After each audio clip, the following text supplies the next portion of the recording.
Jai Hind students. So we have already done the first module of this chapter, understanding secularism, and we had discussed as to what is secularism, then why do we need to separate from the state, and we had also. So there are two storyboards which are given in the book. The first one we will be discussing is a government school in Simapur, where two children want to celebrate a religious festival which will be coming in next month.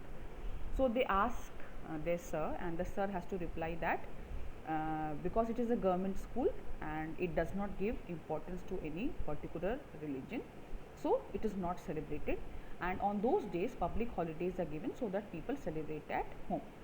And the next two youth who have bought scooters and they are meeting up for a ride together, and it is happening in a place in Delhi where wearing a helmet is mandatory.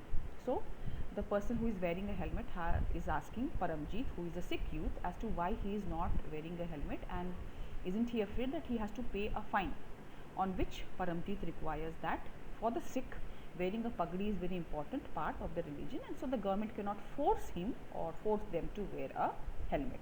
So this is an example of an exception to that law. So if we study the both examples, we will understand that in the first example, the celebration of the religious festivals within the school would be a violation of the government's policy of treating all the religions equally.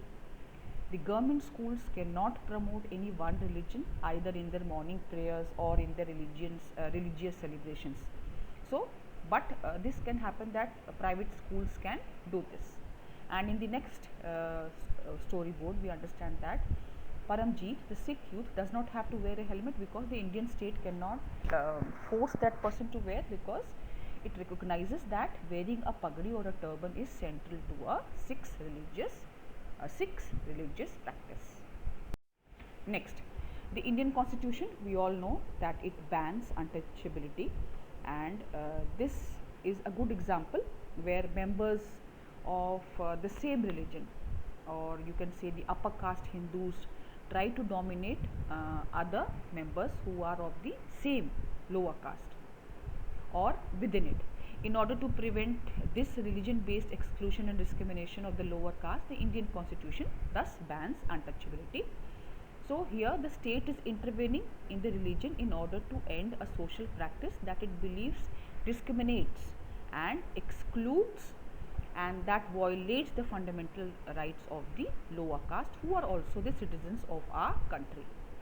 Similarly, to ensure that laws relating to equal inheritance are respected, the state may have to intervene in the religion based personal laws of the communities. Now, this intervention or the intervention of the state can also be in the form of support. What kind of support?